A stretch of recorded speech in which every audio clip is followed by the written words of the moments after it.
No assistant ever lasted a week working for the paralyzed millionaire, until a single dad came along.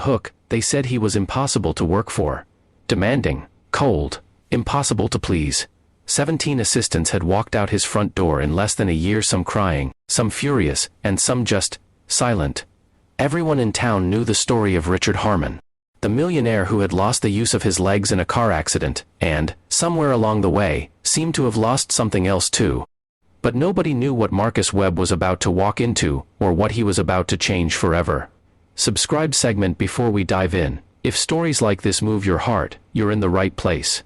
Welcome to Heartfelt Moments, where we share real, emotional stories about the power of human connection. If this sounds like your kind of channel, please hit that subscribe button, give this video a like, and drop a comment below telling us about a time someone's kindness changed your life.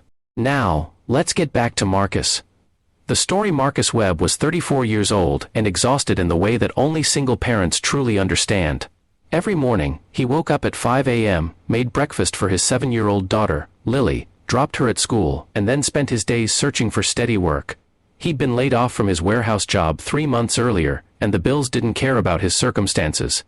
The rent was 2 weeks late, his truck needed new brakes, and Lily needed new shoes. She'd been wearing ones that were half a size too small without ever saying a word.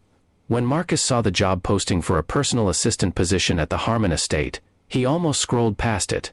The pay was extraordinary, 3 times what he'd made at the warehouse, but the fine print was hard to miss. Previous applicants need not reapply. Strong candidates only. Commitment to professionalism required. Word around town was that Richard Harmon was a nightmare, bitter, broken, barely human since the accident. Marcus stared at the posting for a long time. Then he thought about Lily's shoes. He applied. The first morning, Richard didn't even look up when Marcus walked in. He sat in his motorized wheelchair by the window, staring at the gray January sky, and rattled off a list of tasks in a flat, clipped tone. No hello, no introduction, no eye contact.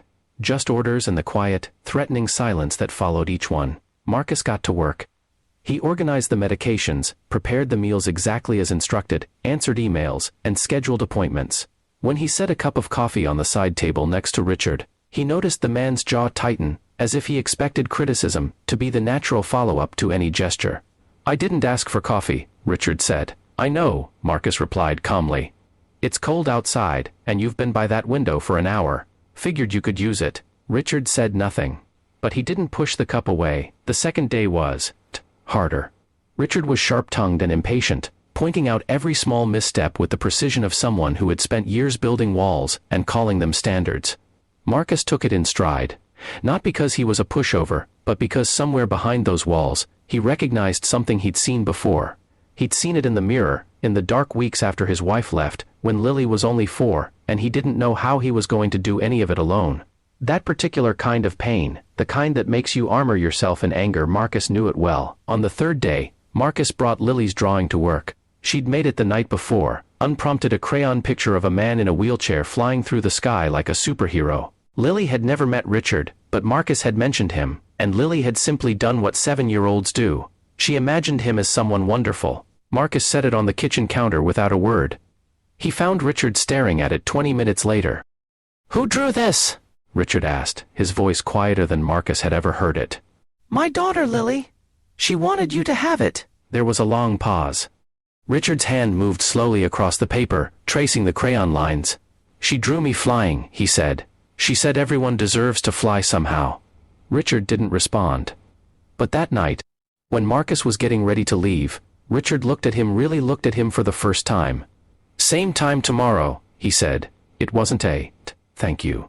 But it was something. The weeks that followed were not a fairy tale. Richard didn't transform overnight into a warm, laughing man. But slowly, the silences between them became less hostile and more human. Richard started asking about Lily. Marcus started learning what Richard had been like before the accident, a man who had built his company from nothing, who used to run marathons, who had once had a family of his own before they drifted apart in the aftermath of his injury. 2 months in, Richard called Marcus into the study. On the desk was an envelope. Inside was a check enough to cover Marcus's back rent, Lily's school supplies for the rest of the year, and the truck repairs. There was also a handwritten note, short and unpolished, clearly from a man who wasn't used to expressing softness. You didn't treat me like I was broken. That matters more than you know. Marcus stood there for a moment, blinking hard. Then he folded the note carefully and put it in his shirt pocket, right over his heart. Conclusion: here's what nobody tells you about kindness. It doesn't require perfect timing, the right words, or a grand gesture. Sometimes it's just a cup of coffee by a cold window. A child's crayon drawing. A man who chooses to see the person behind the pain. Marcus didn't save Richard Harmon. He just reminded him that he was still worth saving. And Richard, in return, reminded Marcus that showing up fully, patiently, and with an open heart is never wasted. The world is full of people armored in anger, hiding wounds nobody can see. And all it takes, sometimes, is one person willing to stay long enough to find out why. Be that person. Choose kindness. It costs you nothing, and it might mean everything to someone else. Thank you for watching Heartfelt Moments. If this story touched your heart, share it with someone who needs to hear it today.